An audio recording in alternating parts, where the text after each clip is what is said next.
Where does the royal family live? You might think it's here, but you'd be wrong. In fact, they live here. And their name certainly isn't Windsor. I've made a startling discovery. There's good evidence that's recently come to light that back in the Middle Ages, one of the kings of England was illegitimate. And if that's so, it means that every king and queen of our country since shouldn't by rights have sat on the throne. But if not them, then who? Well, I've traced the real royal family, the bloodline that's been robbed of its inheritance. And I've discovered the person alive today who should be Britain's reigning monarch. This is how it happened.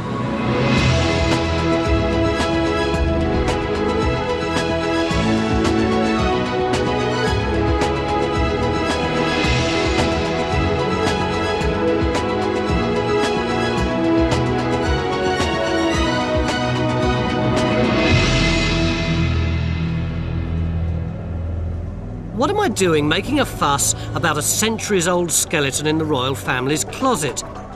Well, to me, it's all about the rules of the club.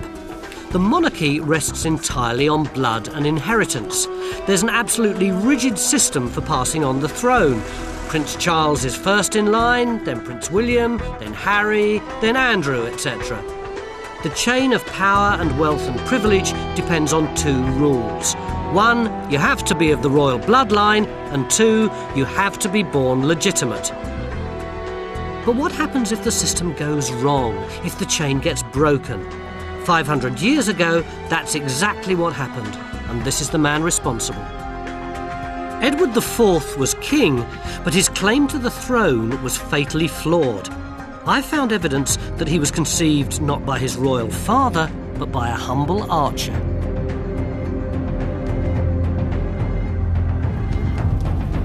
It was the summer of 1441. England was at war with France. Edward's mother had gone there with her husband. While he was away fighting, she was rumoured to have had a fling with an English archer based in the Rouen garrison. 9 months later, Edward was born. Within 20 years, Edward became Edward IV. But gossip about his parentage persisted in his lifetime and even after his death.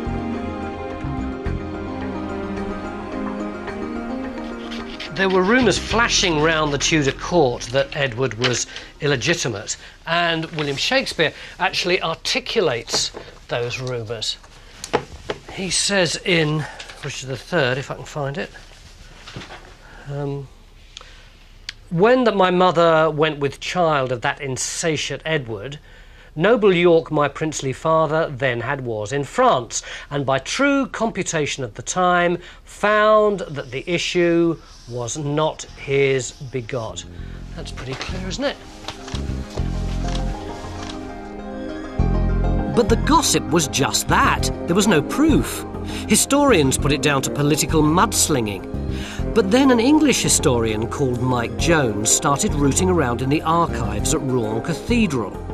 And he discovered a document that for the first time provided facts to substantiate the rumours that Edward was a bastard. When you came here, what was it you were researching? I was looking into the records of the 100 Years' War. And you found this thing? This register. What is it? It's a record of the cathedral chapter for the summer of 1441. What's so significant about the summer of 1441? This is when Edward would have been conceived. And what was it that you found? That the Duke of York, his father, is not actually where he should be. He's on campaign in Pontoise. Prayers are being offered for his safety. What does it say?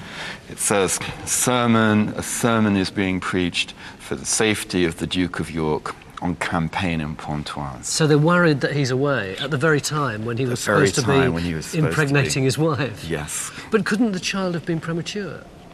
Very, very unlikely. A premature child would have been recorded. No one had ever understood the significance of this information before you found it? I couldn't quite believe it myself, that something as scandalous and sensational as this could have really happened. But this is really definite. This is the original document. It's the original document, and it shows that at the crucial time, from July through to August, the crucial 5 weeks, the father is not there. Edward was born in late April 1442.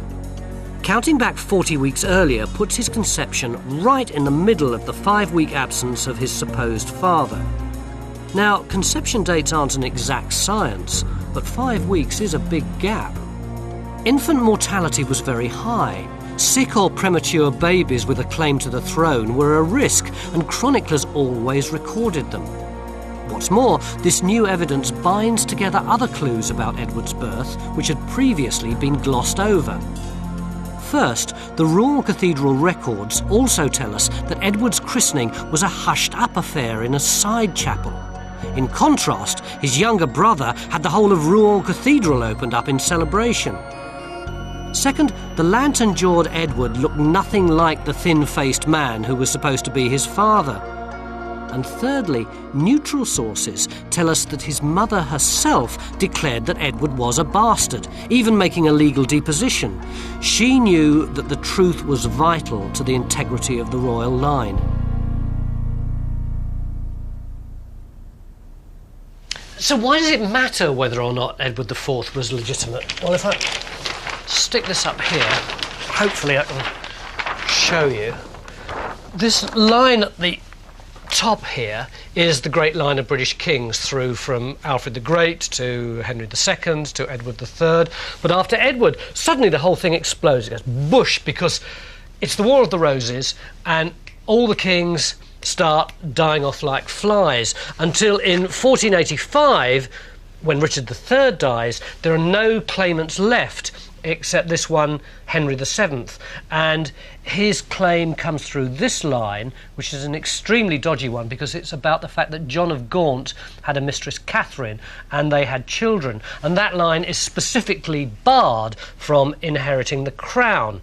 So in order to legitimise himself, Henry VII married this woman, Elizabeth of York, and her claim is based on the fact that she is the daughter of Edward IV. But if Edward IV is illegitimate, then that invalidates the claim of Elizabeth and consequently of Henry and of Henry VIII and of Elizabeth I and of the Georges and of Victoria and everyone all the way down to the House of Windsor. Those few words in an ancient document had potentially seismic results. Edward's illegitimacy removed a vital link from the royal chain.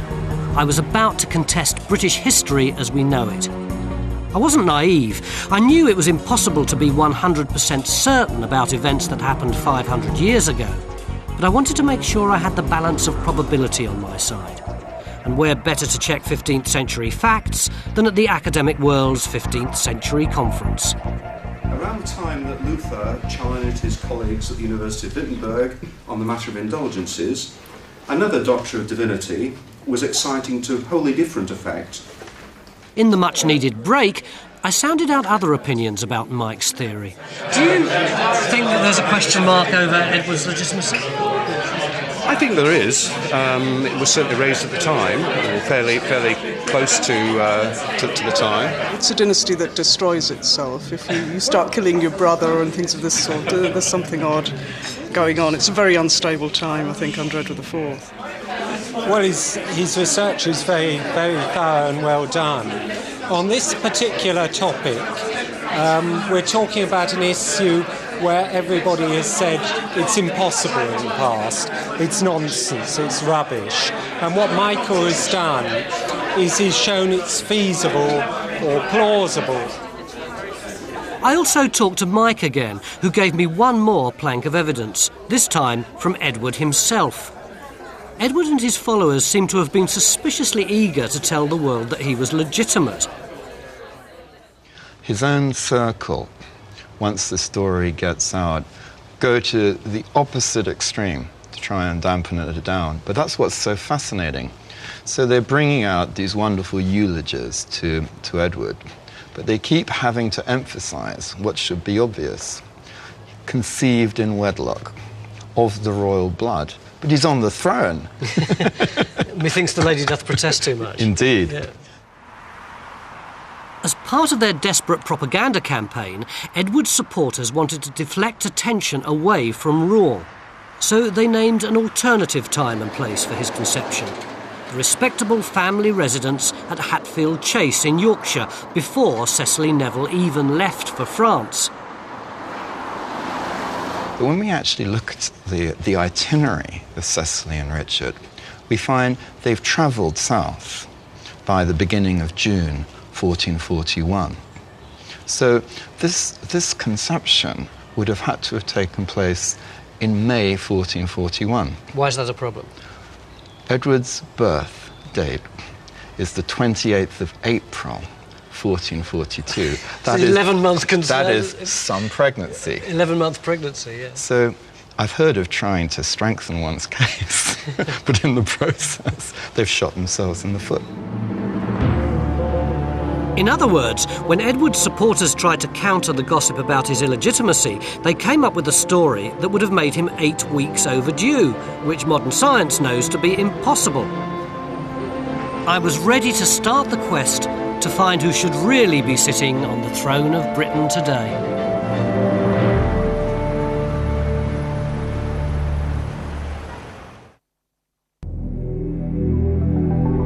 An ancient document in Rouen Cathedral has shown that King Edward IV was illegitimate.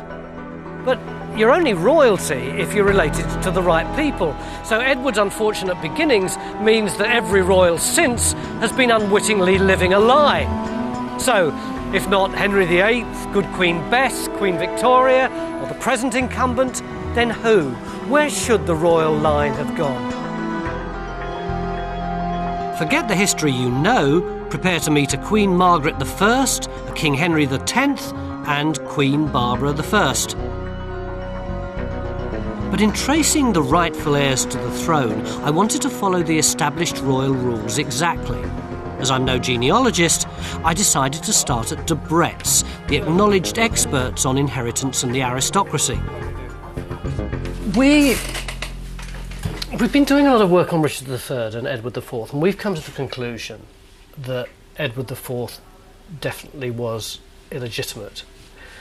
But I'm a bit stuck on working out where we should be looking for the true monarchical line once that happens. What are the rules here? I'll get to family tree, and that will help to illustrate this question.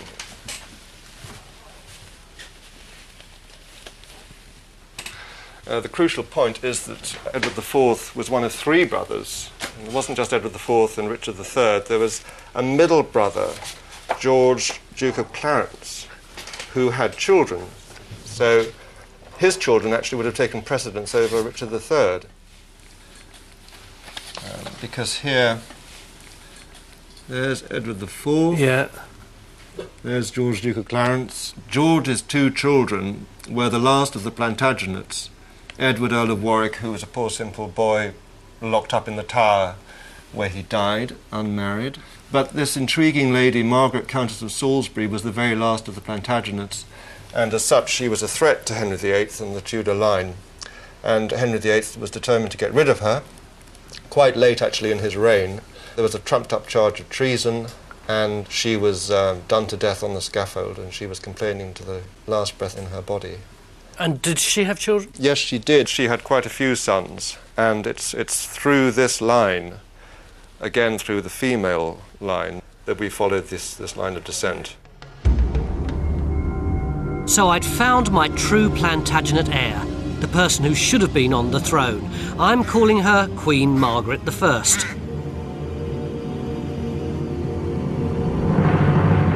The Plantagenet claim was so strong that the Tudors made a concerted attempt to wipe them out. Margaret and her sons were executed by Henry VIII. She's now officially a Catholic martyr.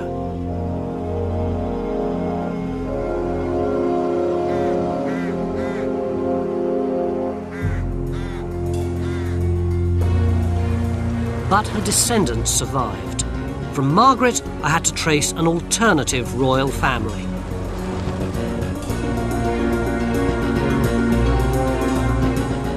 She was the first step on the trail to find our real monarch today, and the trail led me north. The power base of our rightful rulers was a world away from Windsor and Westminster in Ashby de la Zouch in Leicestershire. Why Ashby? Well, it was the stronghold of the Hastings family.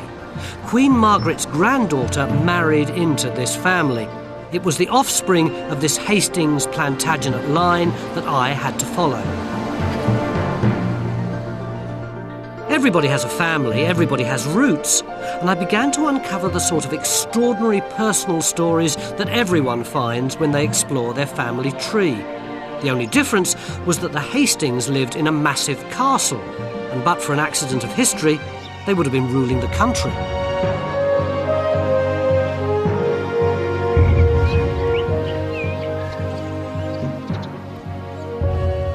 By the time of Elizabeth I, the heir to Ashby, and therefore our alternative Plantagenet monarch, was Henry Hastings, 3rd Earl of Huntingdon. Forget the bloke with the 6 wives, this is the real Henry VIII.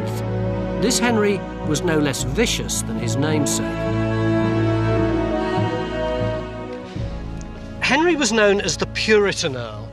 Up until now, the Hastings Plantagenets had been staunch Catholics. Don't forget that Henry's great-grandmother, Margaret, had actually been a Catholic martyr.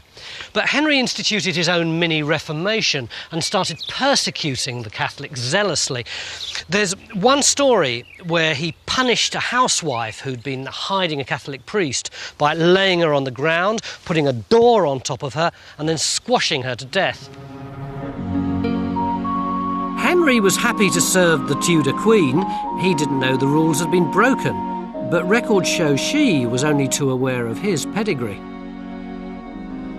There's a lovely bit here that says that Queen Elizabeth became ill and she started worrying about the fact that she hadn't got an heir, and someone said to her, "Don't panic, because Henry, Earl of Huntingdon, has got a legitimate claim." And amazingly, she immediately became better. And that was the last time, until I came along, that there was any hint that the Hastings Plantagenets might actually have a claim to the throne. For hundreds of years, the royal family tree would weave its various branches through British history. It would survive threats and crises, but no one would look back at its roots and suggest the whole line of succession was fatally flawed. 80 years on, the Tudors had been succeeded by their cousins the Stuarts, and the person wearing the crown was Charles I. When Charles slid to defeat in the English Civil War, the Hastings Plantagenets stood by him to the end.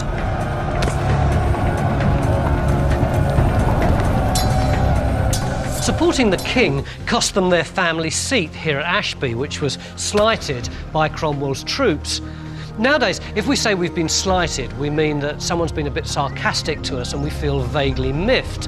But in the 17th century, slighting meant taking a building back to ground zero. You can see what Cromwell's men did here. They completely blew up half the building. These massive walls completely gone. And the rest of it, they left open to the elements. It was an absolute loss of property and power and status.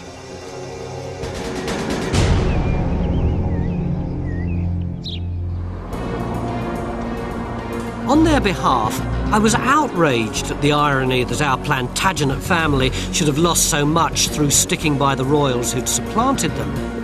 But aristocracy has an uncanny knack of clawing its way back. As I followed the alternative royal family down the centuries and across the country, their depleted fortunes were restored. Ashby was replaced by other magnificent family seats. But then, just as I was well on my way to finding a candidate for Britain's real monarch alive today, I stumbled on a completely unexpected and dramatic clash between our alternative line and the monarch of the day.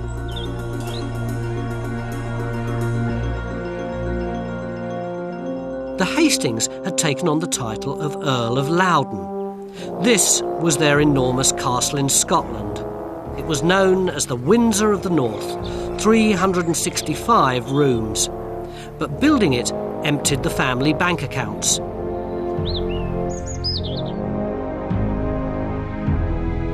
It was the first year of the reign of Queen Victoria. Our real monarch at the time should have been George Lord Hastings, the Earl of Loudon. He had lots of titles, plenty of castles, but very little cash. Which meant that his sister, the Lady Flora, wasn't nearly as eligible as you'd expect an aristocrat to be, and wasn't going to be able to marry into the nobility. She'd have to get a job. And she did. She became a lady-in-waiting to the Duchess of Kent, Queen Victoria's mother. And that was the start of big trouble.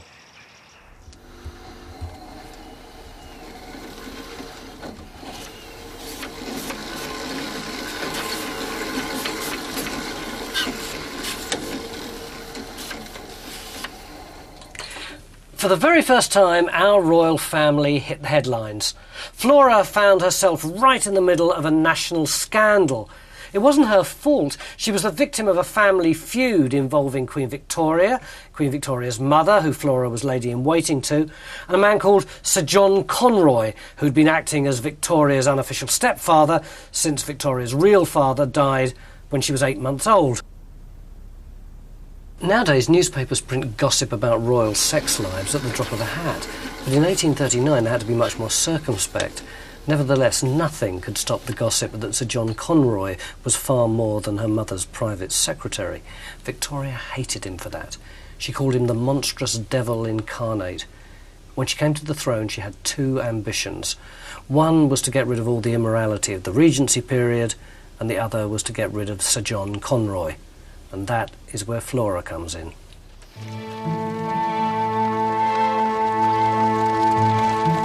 In 1838, Flora travelled down from Scotland in a carriage with Sir John Conroy. They were alone, no chaperone. There were rumours. And when months later Flora's stomach started to swell, gossip about a pregnancy became rife. It was Victoria's perfect chance to get back at Conroy. She banned Flora from court and ordered her to have an intimate examination. Victoria's high-handed attitude destroyed our Plantagenet princess's reputation. It brought Victoria into direct conflict with Flora's brother, our alternative monarch. It's all here. The examination proves that Flora's a virgin and is actually very ill. George and his family and the whole nation are outraged by Victoria's treatment of poor Flora. Listen to this from the Morning Post. Lady Flora Hastings endures with patience and resignation the anguish of a wounded spirit. A virtuous and amiable lady destroyed in the flower of her days by the slanders and the insults of court minions. Of course, they couldn't actually criticise the Queen openly, but everyone knew what the phrase court minions really referred to. This incident ended the young Victoria's honeymoon period with the British public. This is the dramatic moment in history when our alternative royal family dared to stand up to the person on the throne. Not only that, but the people mobilised behind them. Crowds jeered and hissed Victoria. Eggs were thrown at her carriage. This is big news. This is the Watergate of its time. Imagine it, when Princess Di died in the car crash and the Queen's popularity was at its lowest, no one actually took to the streets. But here, with this incident of the eggs, you can see the level of public outrage. But it got even worse because in the July, Flora died of liver cancer. Here's her obituary just there. The public now were at boiling point. Queen Victoria could scarcely go out of the palace, whereas Flora was regarded as a victim, some kind of martyr figure almost. But what newspapers can't show you is what was going on in private. Her brother George challenged Lord Melbourne, who was the Queen's chief representative, to a duel. He couldn't challenge the Queen herself, of course, because she was a woman. In other words, here you've got our Plantagenet George IV going head-to-head with the chief representative of the heir to the Tudor throne. In the event, the duel never took place, but the tragedy was neither forgiven nor forgotten by the Hastings family. They issued their own stamps in her memory. Flora was buried in state at Loudon. The Union flag was never flown again over the castle.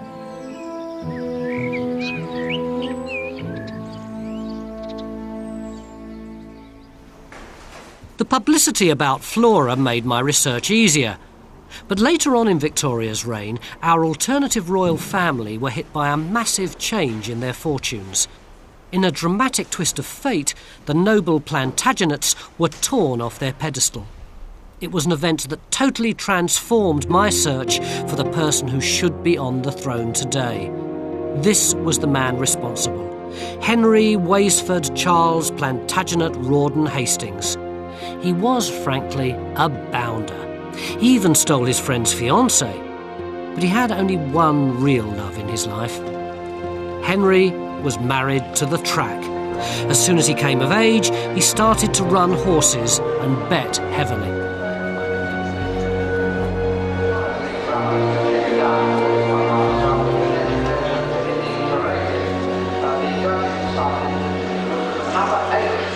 Can I have tenner to win on Turner? Number 7, £10. If I wanted to make a really big bet here, would you take it? It depends how big a bet you're talking about, really. $5.5 million. I think you might struggle, certainly at Goodwood anyway. I've never heard of anyone asking for a bet bigger than £1 million, but there was somebody asked for £1 million bet last year. What would you think of someone who put £5.5 million quid on the horse? I think they've either got too much money or they're just trying to get rid of some for somebody else. Well, that's exactly what Henry Hastings did. He'd already spent virtually all of the family fortune, about £100 million in today's money. He just got £120,000 left. That's $5.5 million today. And he put it all on one horse in one race to win. It was the 22nd of May, 1867, the Derby.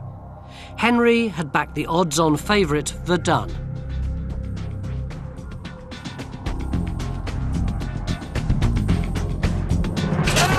were off. Right from the start, Verdun was in the lead. All the way round, he was leading. Then in the final furlong, a rank outsider called the Hermit started to gain ground. With every step, he got closer.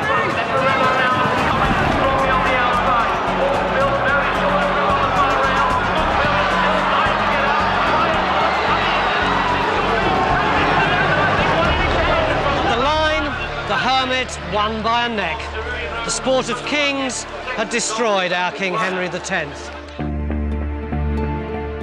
By the age of 25, our Henry X had frittered away the family fortune, running up millions of pounds of debts. He got another name, the King of the Plungers. A year later, his liver gave out. On his death, the family were forced to auction wines, art and the family estates to pay his creditors. Loudon Castle today is a shell overlooking a theme park complete with rides and wallabies to attract the masses.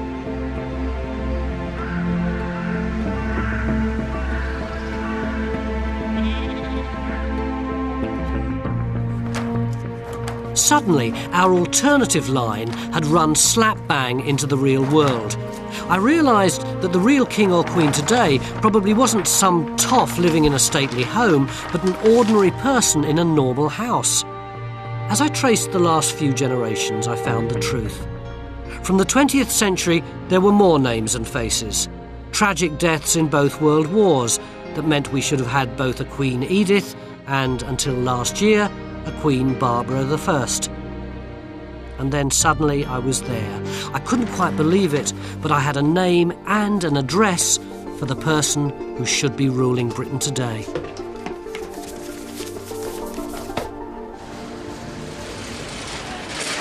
In 1960, when the present occupant of Buckingham Palace was still in the first decade of her reign, a young man set sail from England.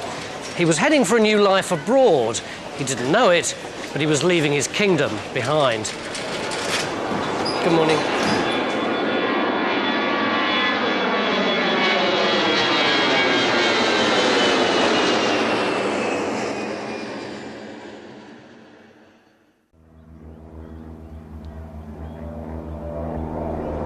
After discovering a flaw in the royal succession, I traced the line of true kings and queens that leads to the person who's Britain's real monarch. But he'd emigrated. The true heir to the throne was born in Britain, but now lives in the Australian outback. That's all there is to it. That's it. No much difficulty finding him there, should we? Wouldn't think so. Should we go down and have a look? Yeah, sounds good. His name is Michael Hastings.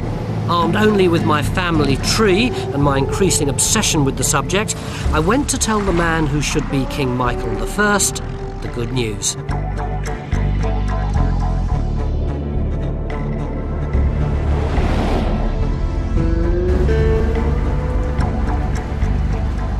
As I drove into Jerilderie, New South Wales, population 1100 plus one king, I began to realise how daft this might look.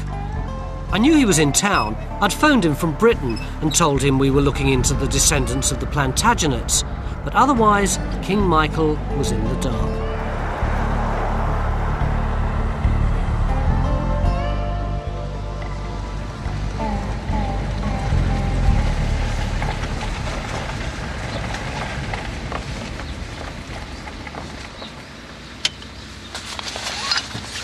.74. 12,000 miles, 2.5 days and a lot of jet lag, and I'm finally here. And to be honest, I'm not quite sure how to play this. I mean, if someone turned up on your doorstep and said, "Excuse me, do you know that you're the King of England?" you'd be a bit surprised, wouldn't you? Particularly if they had a director with them and a sound man and a cameraman. So I think what I'll do is I'll just talk to him about some of the facts first of all, relax him a bit, and then hit him with the real import of what we've got to say at the end.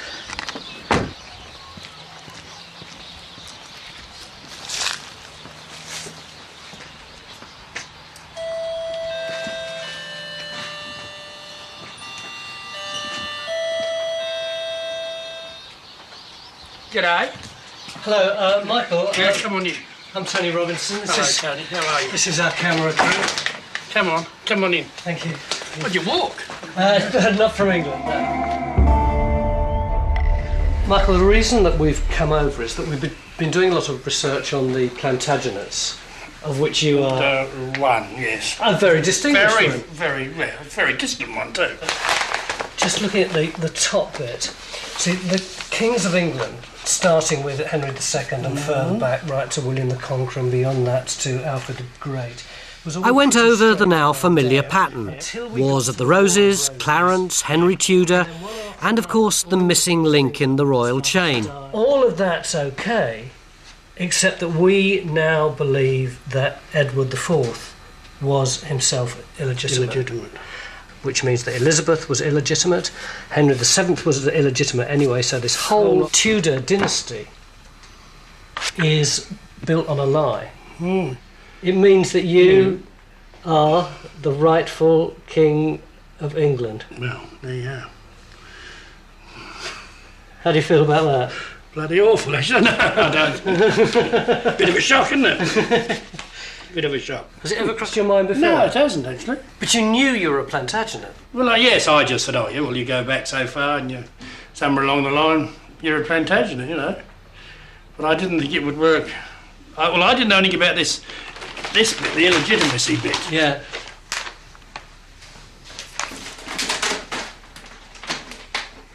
Oh, wow. It turned out that Michael also had a family tree. He wanted to check my research, which luckily seemed to match completely. There's Theophilus. Yeah, 1729 to 1789. And then he had a son and a daughter, Francis. They were all there.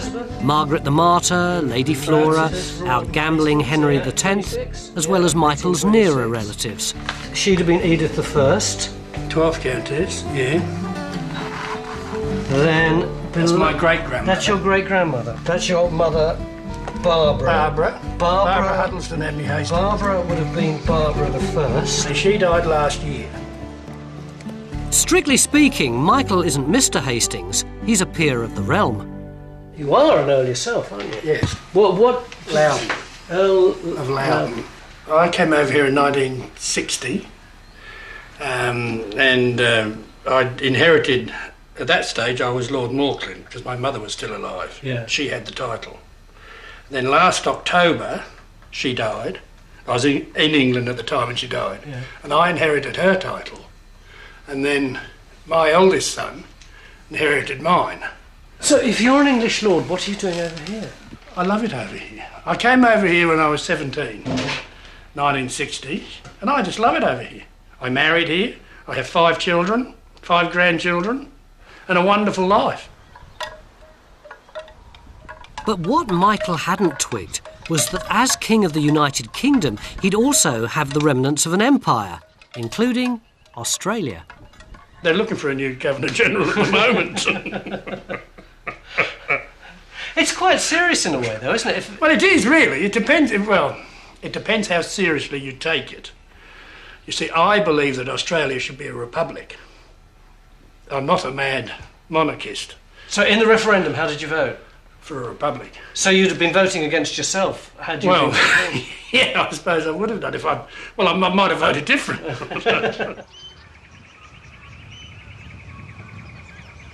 Two of Michael's daughters also live in Jerilderie. Princess Rebecca and Princess Mandy, with the young Prince Riley, took a bit more convincing than their father had done. All the way down to here, to your grandmother, Barbara, which means that when Barbara died, Michael Became King of England. You're right. Became the true King of This England. is the King of England, which means that you two are princesses. It doesn't mean, like it does mean, but really. You've got to remember, this lot aren't just going to step aside and say, here, I'll take over. Well, I don't know, if you've got an army together, maybe they... This is real stuff. This is real, proper... We are the true royal family of England. It does not that we're not believing people, but... OK, you want the facts, there's only one way to guarantee the facts, and that is via DNA. Would you be prepared to let us have a little piece of your hair, and we can run the DNA check and make sure that this is true? The history is very big.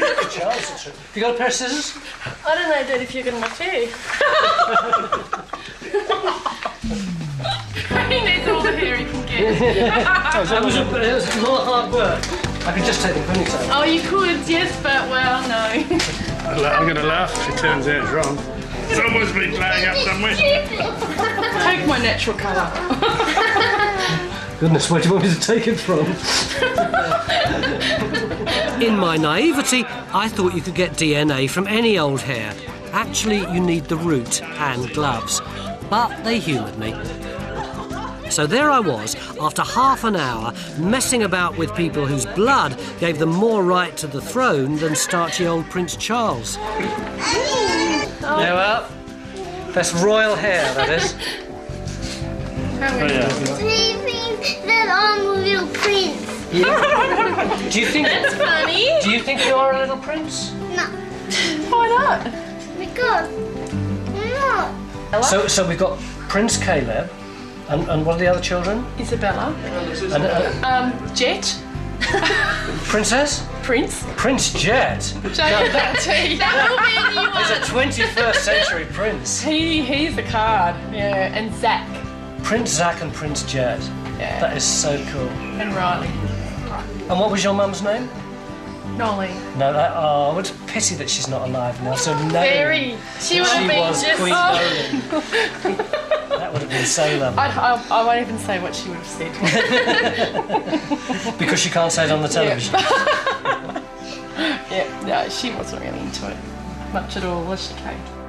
Up until that moment, my quest had been a bit of a game. But meeting Michael, I really liked the sheer normality of his life and was actually rather touched by his bluff republicanism. I began seriously to think about not only what he'd lost, but also what he'd gained by not being King of Britain.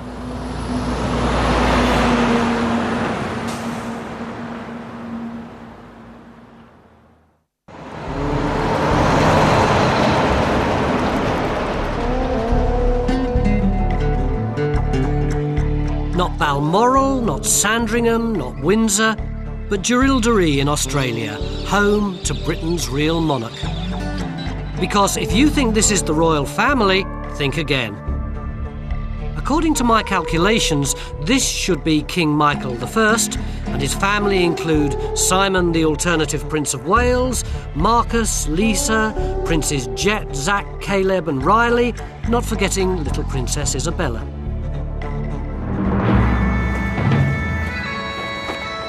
Queen Elizabeth II's day is planned minute by minute, including a piper who plays at 9 o'clock after the royal breakfast.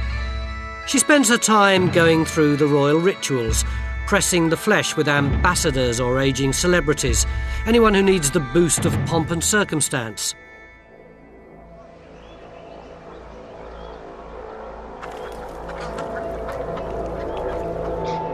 Michael's day begins at 7:30, when he sets out on a half-hour drive to work.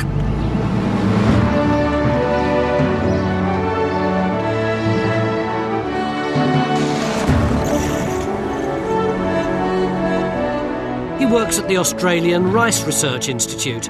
It's an enormous farm where Michael and two mates are engaged on an ongoing quest to find a sort of rice suitable for the parched landscape to feed Australia and Southeast Asia.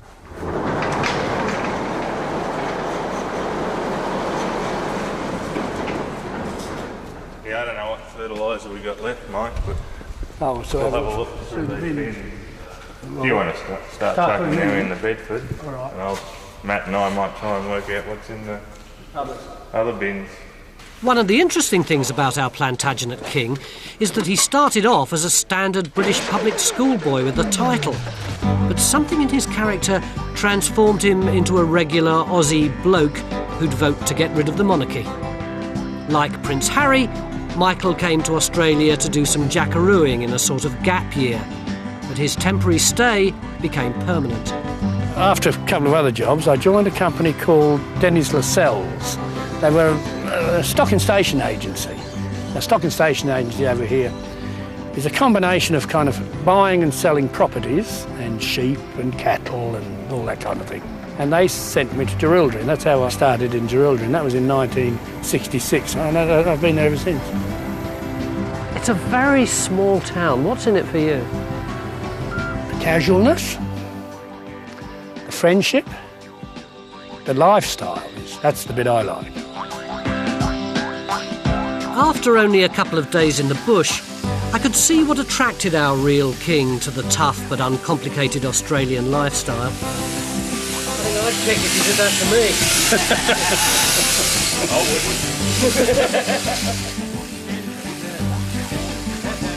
But as soon as you start getting into the swing, there's always someone happy to point out that you're still a pom.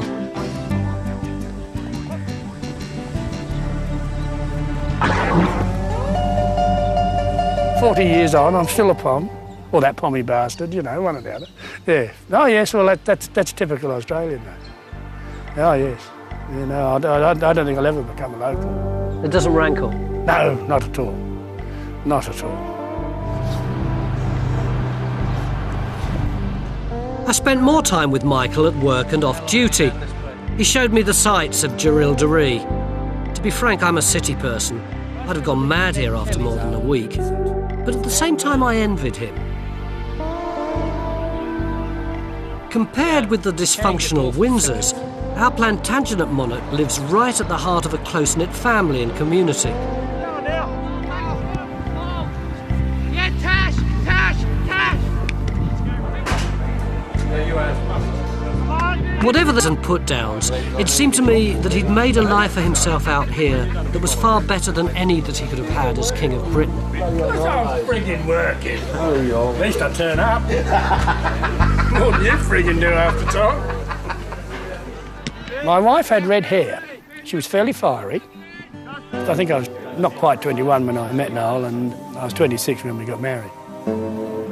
She probably thought, oh, can I really marry a pommy? What do you think Nolene, an all-Australian girl, would have said if she'd known that she was really the Queen of England? I think she would have probably said, get me another stubby, Michael. I think I'm going to need it. If the Queen abdicated, if she said, I've had enough of it, would you go back? Probably not. Probably not. And I couldn't blame him.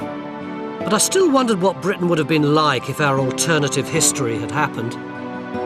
We wouldn't have had Henry VIII, so Britain might still be a Catholic country like Ireland. And Britain was only formed because James VI of Scotland became James I of England as well. So there'd be an independent Scotland with its own king. And what about our current royals? Well, we've never had the House of Hanover either, so maybe, just maybe, somewhere in Germany today, a very ordinary and elderly lady, who may or may not be called Elizabeth, goes to buy a few slices of bratwurst. Guten Tag. 200 Gramm Wurst. Ja. Oh. 200 Gramm. Dankeschön. Danke. Danke. Wiedersehen.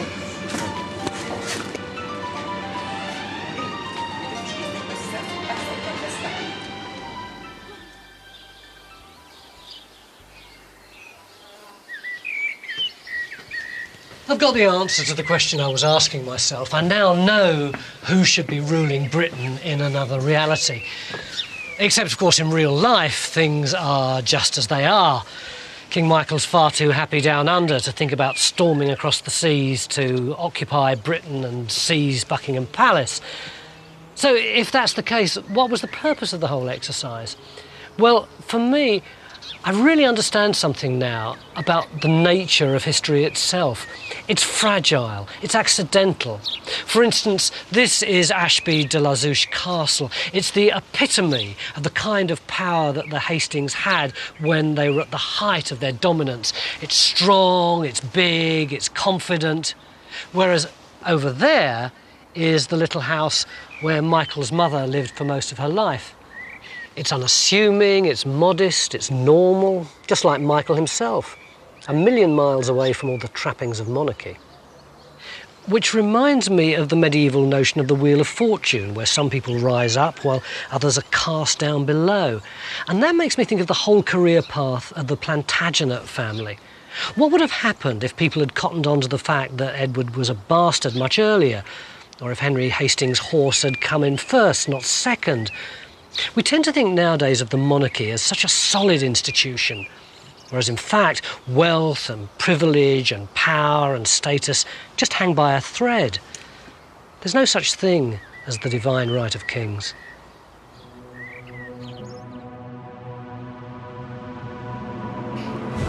Because we haven't even started to talk about the enormous power that the monarch's got, even today. No, well, that's right. I suppose a lot of the power's been taken, but there's still some around. Do you fancy knighting me?